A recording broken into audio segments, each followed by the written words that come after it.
take it another step. When Shimi says communication, so all of a sudden I'm thinking, Kempo, there's a player who's an exceptional rugby player, but can't really communicate. And there's a guy who's just not as good, but he makes the call. Let's line up, make the tackle, call for the ball when it's very clear, I'm here. Who would you pick in your team now? I would definitely go with the guy that communicates. Yeah. You look at it, Johnny Sexton is an exceptional rugby player because he communicates so effectively. And he's going to probably play for another 2 years because he manages his body so well with regards to just being behind that forward player, behind the forward player when it's on, and the space it becomes vulnerable on the outside. He's in the mix straight away. He's communicating. He's keeping everyone alive around the ball and trying to identify where the space will come, where they're going to take the next sort of ruck to. So the communication from an average player is so much better than this absolutely elite player, but he gives you nothing else. That's why as a pack of forwards, the best thing is to have a scrum off, that talks a lot. Get up, come around here, come around the corner here. You know what I mean? He's looking, the fly-off saying, I don't want it. He's looking at the tail, take it up. You see it a lot in the 22-metre area. Then once the fly-off sees it, he'll make the call, okay, now it's time to go. We've taken the ball up, we need to make 2 passes, we'll score in the corner, and that's it. So communication's imperative. But if you play against the attack that's like this, or like next to one another, and there's a tackle that takes place, good stealers will steal your ball.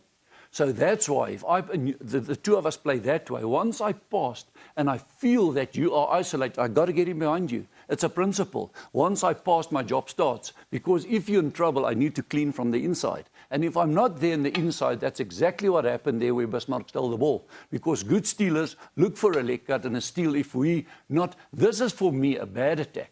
That's a good attack.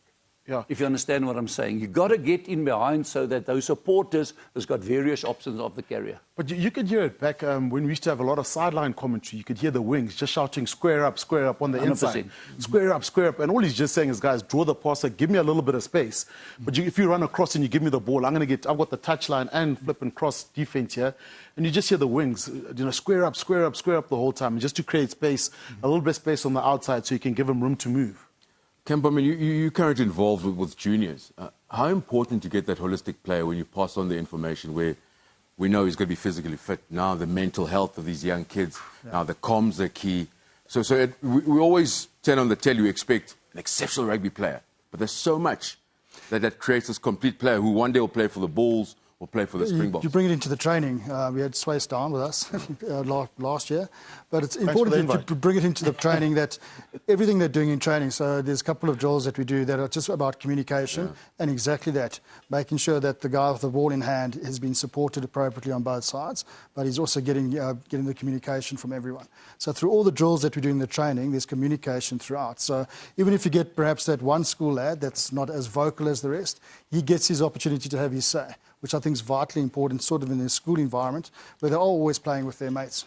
Yeah, but it's also important, like, there's communication, but there's also the micro-comms. Kempo, it's Swace. Yeah, we're working as a chain defensively. Okay, Swace, you say, listen, talk to me. Okay, now I've got him. You've got the inside. It doesn't have to be... A lot of people think communication is just screaming and shouting.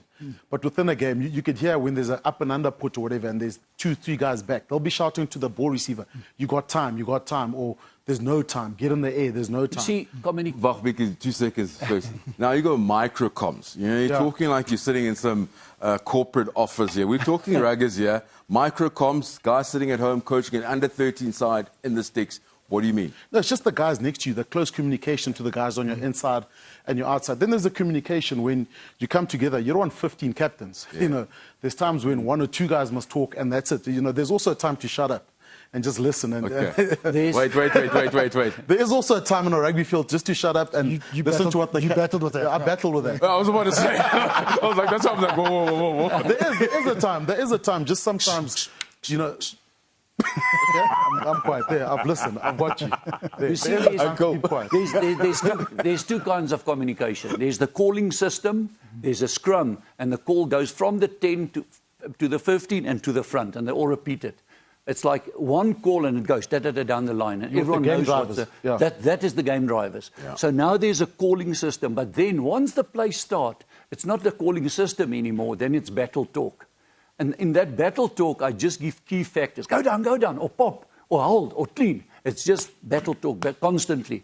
And the better the supporter, your question earlier, gives the battle talk, the better can the ball carrier make his decision. Battle talk. micro comms. Chat to the ref also. Huh? Yeah. Scrum halves are good at that. Yeah, true. Scrum half chatting to the ref. Your side, Kemper? No, it's just as long as the communication is clear. I think that is the most important thing. And I think what Shimi said is so important. Sometimes you have to learn to keep quiet as well and just get on with the job because you do have captains that do have... And I think we saw it actually in the Sharks game where the referee got a little upset with a couple of the chirps and he cut it out almost immediately. Luke Pearce, which I thought was outstanding from him. But there are times to communicate and the appropriate way of communication, particularly to a referee.